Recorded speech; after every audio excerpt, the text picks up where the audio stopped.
Hi guys! Magmukbang na tayo. Alas 3 na ng hapon. Grabe, late na naman akong nag-lunch. Ayan, may kape pa ako. At ang aking ulam ay yung ininit ko kanina at nilutong dalawang scramble egg. Dalawang egg. Tapos, eto yung leftover na ukoy na binili ko kahapon. So, ayan, may suka po tayo. Itong sukang to ay galing ko kay Nanay Virginita. Yung dating kinontent ko na may balot tsaka mani. So, tara, kain na tayo. Lapang na tayo. Nagugutom na ako, guys. Unang subo para sa inyo. Ayan, mababa yung upuan ko para nakikita nyo akong nagmumukbang. Parang hirap kumain. Shoutout, guys! Let's eat! Parang natin, mahirap. Parang kanin dapat. Okay. Sausaw sa suka.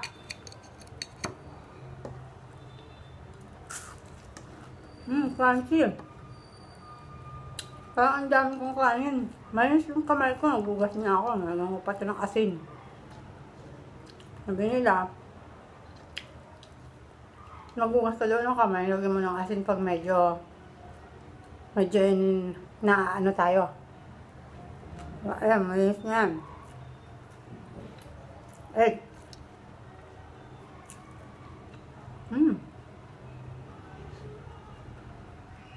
Ang lumatayan ko niya.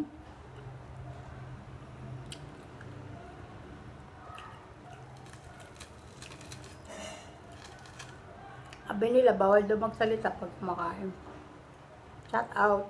Member, shout out. Feliz Cooking Vlog. Hello. Kain po.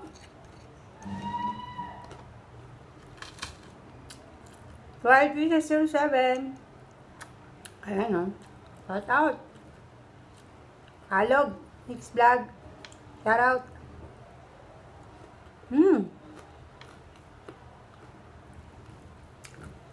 Jackie Limpin.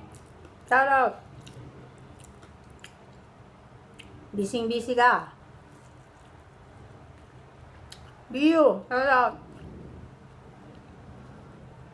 Papayaman yung si Biyo. Dami yung ano. Load. Anong orange yung gas mga short niya. Magaganda. Meron siya mga bagong ginagawa. Nob. Shout out, Madam Nob. Yahoo.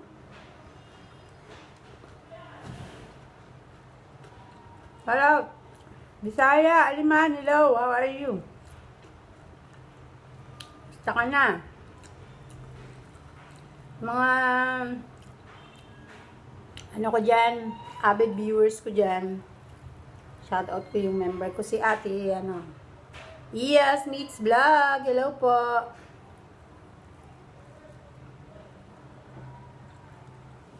Hap. Pwede na. Kung nag-tipid kayo, okay na to. Meron kasi kami guys, binibilhan ng ulam dun sa malapit sa office. Dati dun ako bumibili sa baba. May 7-Eleven, ang mahal ng ulam. Halos, naubos yung 100 ko dun, dalawang ulaman, dalawang meal ko na. Coffee. Hanggang gabi ko na yon. Pero nung dun ako bumili sa dulo, yung binibilhan ng mga kasama ko. Yung gulay nila guys, isang order 30 pero kalahati 20. Pwedeng bumiling kalahati. Medyo madami din naman. Masarap yung mga luto nilang gulay. Iba-iba. Mas yung rice nila, 13 pesos lang. Yung 33 pesos mo, pamili mo na yun. Kapag bumili ka ng dalawang gulay, dalawang rice, 66 pesos. O diba? 66 pesos lang, dalawang meal mo na. Yung isda naman nila, meron din silang isda eh. Galunggong tsaka tilapia. Kaya medyo mahal kasi ang isda.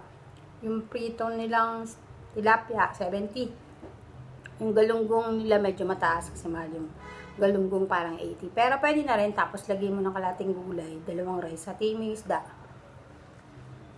Almost 100, ano lang, 10, ganun. Parang iba naman mo. Tapos yung sukat ni ate, ano. Ito namang okay na to. Binili ko to dyan sa baba. Ang gabing kumain na ako, late na ako kumain kasi Hindi ko ma-withdraw guys yung 100 ko sa land bank. 100 lang. Kasi nga, ayaw ng 7-Eleven, kailangan daw minimum of 200. Eh, 200 na nga lang laman nun eh. Kunin ko lang yung 100 para may pang dinner ako. So, inabot ako ng gabi. Ayun. Diyan na ako nag-withdraw sa may land bank talaga. Kailangan sa land bank ka pala talaga mag-withdraw. So, makaka-withdraw ka ng 100 pesos. Ganun po yung land bank. So, yung land bank ATM ko po kasi, dati may laman yun. Eh, pag wala lang akong pera, yung minimum balance niya binabawasan ko. So, kaya, nagni-negative na siya. So, kinakain niya yung sobra. Since wala pa naman akong pera ngayon. So, ngayon, mare mo, tumama tayo ng jackpot. Diba? Hindi natin alam, guys. Yan. So, shout out sa aking avid viewers dyan. Beck TV, London, UK. London, UK. Hello, Beck TV. Yan. Si Marilu TV's Italy. Hello, Sisi. Shout out. DJ Prada. Hello, beautiful DJ.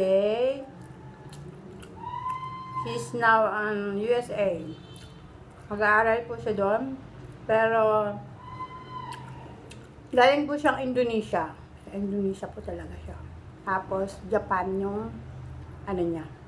So, mix po siya, Japan and Indonesia. Japan and Indonesia.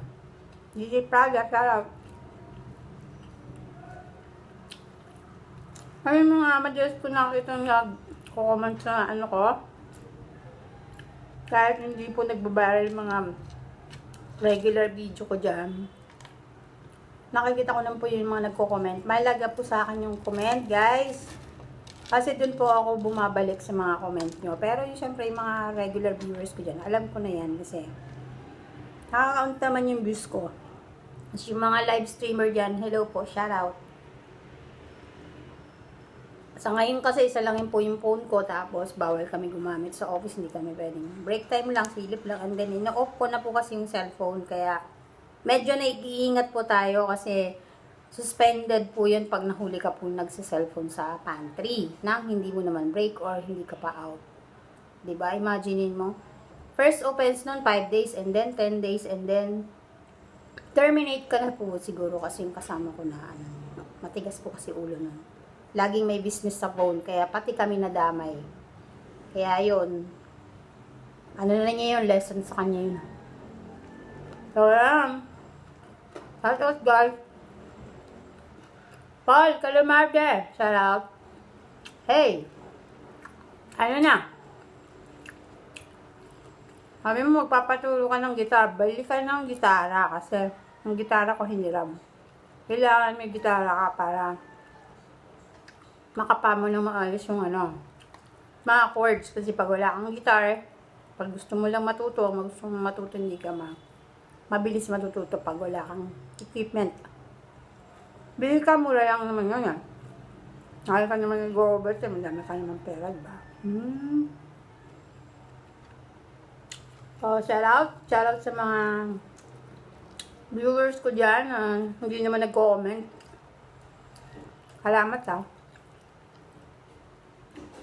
Comment kayo ng maganda pag ako pag nagustuhan ko yung mga comment nyo guys, bigla ko na lang kayong bibigyan ng regalo pag may pera na syempre si host. Sa ngayon kasi medyo tayo ngayon, kaya gawa tayo ng magic tricks. Paano tayo magkakaroon ng money magnet, diba? Yung mga money magnet, mga napapanood ko yan so pinag-aaralan ko yan kung magiging effective yan at ituturo ko yan sa inyo pag naging effective sa akin.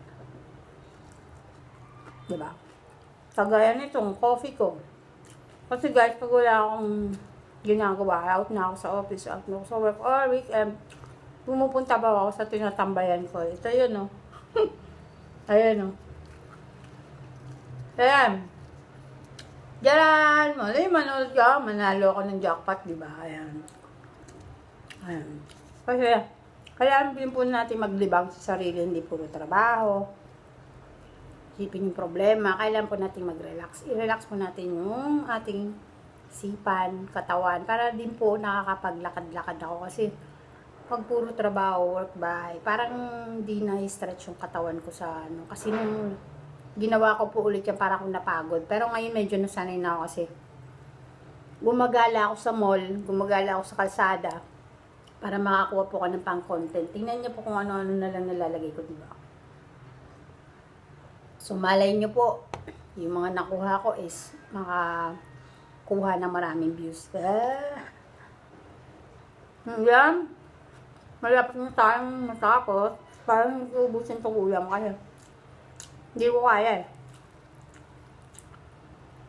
Mamaya na lang ko ito uulamin. Kasi medyo ano siya. Madami.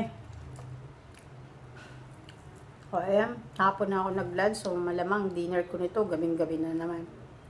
So ang gagawin ko mamaya, maglilinis pa ako ng bahay. Saka maglalaba ako ng uniform. Tayong pan-laundry.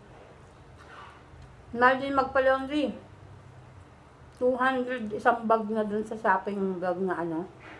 200 binayaran ko nun. Ilan lang uniform ko. Kasi nga po, mahirap maglaba, di ba? May minimum kilos po sila. Pero, buti nila, inaksya pa rin ni ate doon sa laundry shop. So, shoutout sa lahat ng mga viewers ko, at saka yung mga bagong subscriber ko. Yung mga shorts ko po, panoorin nyo po para magpalitan po tayo ng watch po. Hindi tayo maano. Kasi sa ngayon nga po, yung sabi ko nga, medyo nasisira na yung cellphone ko, so hindi ko pa po alam kung kailan ko ngayon mapapalitan. So, lucky ako pag nanalo ako sa mga ano, di ba? Mapapalitan ko lang. Naiwanta pala ako sa inyo guys. Kahapon, pagbili ko ng ulam, duman ako sa lotohan. Kasi usually, pag meron pa ako extra 10 pesos, 20 pesos, tinataya ko pa yun sa EC2. Ngayon, yung card, ginilitan ko po ng birthday ng tatay ko kasi April lang. Lumabas. So, dinraw ko po siya ng dalawang draw, 2 PM and 5 PM. So, since 20 lang yung pera ko, syempre, 10 pesos yun automatic, di ba? Ang ginawa po nung babae, nung binaba ko yung 20 pesos, akala niya 20 pesos po yung bet ko doon. Eh di, naging 40. Naging 40 po. Ngayon, nisingil niya ako ng another 20. Sabi ko, Miss, matagal na akong tumataya sa loto. Bakit mo inano ng 20? Hindi ko naman ginuhitan yung 20 pesos. Kasi may guguhitan ka po doon na 2 draws. And then, pag hindi mo ginuhitan yung amount doon, matik po yan ng 10 pesos. So, para hindi na lang po kami mag-anuhan, hindi naman po siya nagagalit. Kaya lang, syempre, mistake niya po yun eh. Siya po may kasalanan. Ang ginawa ko po, iniwan ko yung ticket. Hindi ko naman pinicturean. Basta iniwan ko lang kasi lagi naman ako dumadaan doon. O hindi ko, ngayon ko lang nakita yung babae. Kasi, syempre magbabayad siya ng 20. So, ang ginawa ko, iniwan ko yung ticket. So, ganito na lang, miss. Iwan ko yung ticket. Pag nanalo yan, dalawang draw yan, hati na lang tayo sa price. O, diba? Tama naman yung ginawa ko, diba? So, ako na nga yung iniwan ko yung ticket. So, kung manalo man kami yung dalawa, at hindi niya ibigay yun sa akin, at wala akong evidence na picture or what, kasi iniwan ko lang, bahala na siya doon. So, since hindi ko pa naman nakikita yung result, i-update ko na lang sa kayo. Kung tumama kami at pumunta ako doon, nag-claim ako, tapos sinabi niyo wala kang iniwan. So, alam niyo na guys, di ba? Okay lang po yun sa akin. So, just have fun lang naman. Hindi ka lumabas, okay lang din. Tataya na lang natin next, di ba? Ganun lang po yun. Nag-worry kasi 20 pesos. Ano naman may kasalanan, hindi ako. Sabi ko, hindi ko binat ng 20 na. So, naglagay ng 20. Ay, 2 draws. Di magiging 40 talaga yun. Hindi naman, kung matapos, tapusin na natin ito. Salamat sa inyo guys ha. Pinagtsagaan yung panoorin itong video ko walang kwenta. Sana kumain na po kayo at alam ko masarap ang mga ulam nyo. Busog na ako. Hindi ako masyado sa suka kasi Hindi natin alam kung paano nila ginawa yung suka, di ba? Ang mga bibenta ng suka sa malalaking galon. Hindi naman talaga yung binibili sa bote. Saka mga Tetra Pak. Pinupulikat nga ako. Hindi ko sanay kumain ng ganito. Mababa.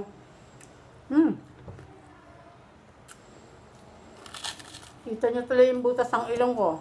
Parang laki. Kasya na yung ano dyan.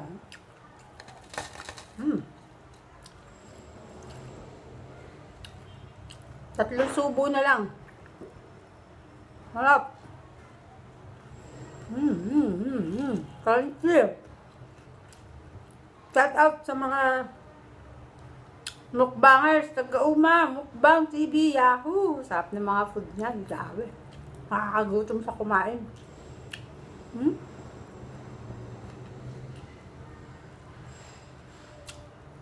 Sayang kanin.